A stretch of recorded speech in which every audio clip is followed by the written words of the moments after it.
The Defence Secretary Ben Wallace is the latest visiting politician to warn Russia of the tragic consequences if it invades Ukraine. In a meeting in Moscow with his counterpart Sergei Shoigu, he also insisted anti-tank missiles supplied by Britain were defensive weapons and said that he was assured by Mr. Shoigu that Russia would not invade Ukraine. We obviously have made it very clear in NATO that an invasion would have tragic consequences. I heard clearly from the Russian government that they had no intention of invading Ukraine. But tensions remain extremely high. Russia has begun large-scale live-fire exercises in Belarus on Ukraine's northern border. More than 100,000 soldiers remain amassed in bases around Ukraine's northern and eastern flanks. In turn, NATO has stepped up military deployments, with the US sending 1,000 troops to Romania. President Biden has also repeated his warning that any Americans still in Ukraine should leave as soon as possible, but said that he wouldn't deploy US troops to rescue Americans. What scenarios would you put American troops to rescue and get Americans out? There's not. That's a world war. When Americans and Russians start shooting at one another, we're in a very different world than we've ever been in. Sobering stuff. Well, joining me now is former US National Security Council advisor on Russia and Eastern Europe, Fiona Hill. Thank you very much for coming back on the programme, Fiona. It's getting pretty serious, isn't it? It certainly is. I mean, when we spoke before, we were also talking about how high the tensions were. Clearly, there's been an escalation even from that point. And of course, I mean, this is part of the plan of Putin in the Kremlin, which is to basically achieve a state of maximum pressure to see how everyone is going to react. I think, what the Biden administration has done and others have done, it's not just been the United States that's suggested that the citizens' leave has been very prudent under the circumstances.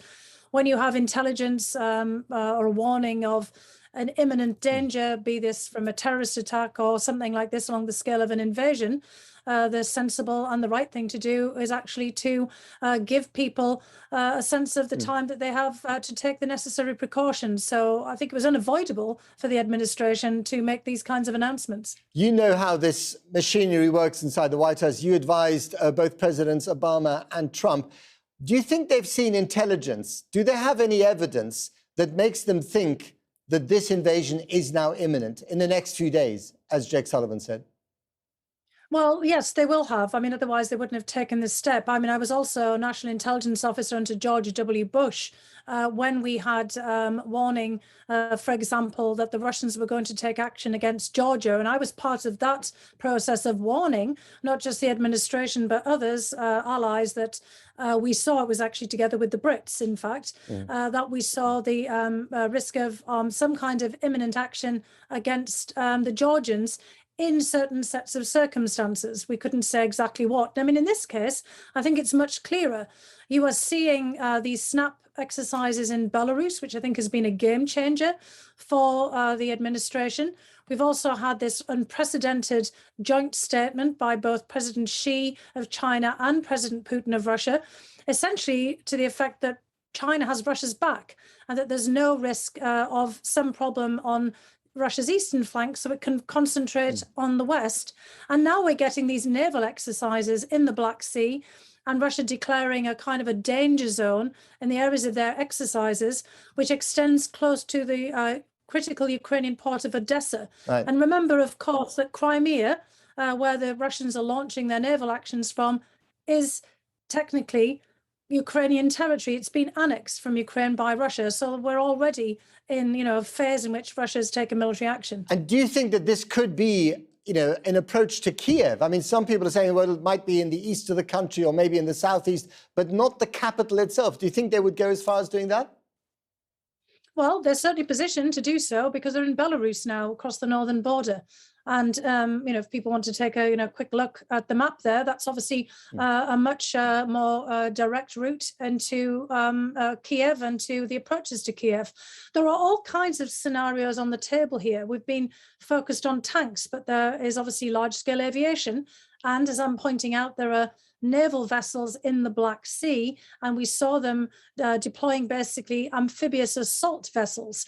So in these contingencies that they're exercising against right now, we can see a lot of signs of hints of things that they could do, which again is what the administration is warning about. I'm not sure what intelligence the Europeans are seeing, but they seem to be less alarmed. They haven't told their nationals to leave Ukraine yet. Why do you think that is? Well, there's a proximity issue, right? I mean, in part, Ukraine has borders with Romania, with Belarus, obviously, but also Poland and Slovakia. And, for some, European nationals, there may be land routes going west. I think the assumption is that Russia's assault will be on the east and the northern part of Ukraine and then the south. I think also for Europeans, there's still a hope that the diplomacy will out. And I think we all have to hope that.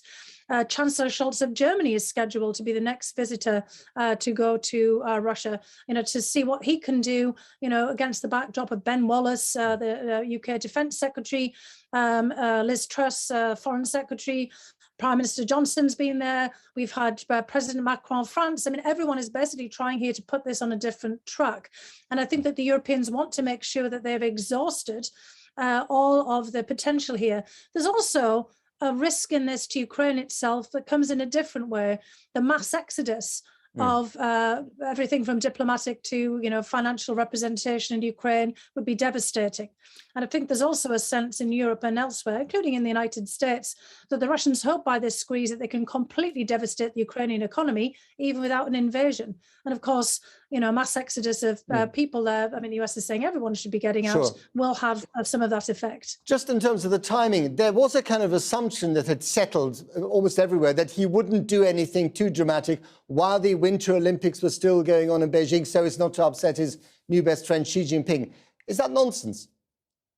Well, I think we were all saying that just a couple of days ago, based on prior intelligence. There was an estimate on the part of many of the military analysts that basically would take a week and a half, or so, to basically put all the forces in place that they would need for a full-scale invasion. And that just so happened also to be around the time of the end of the Beijing Olympics and the declared end of these exercises. I mean, look at the timing. The exercises in Belarus are supposed to end on February 20th, the same sort of time as the Beijing Olympics. So people are putting 2 and 2 together, and I guess, making 4, but Russia's saying, 2 and 2 doesn't have to make 4, can make something else. And so now we have intelligence that points in a different direction. And just in the case of a terrorist attack or some other major impact, a hurricane warning or a tornado, the United States is trying to lay out there, look, we're now seeing something different. Right. The disposition of forces suggests it could be now.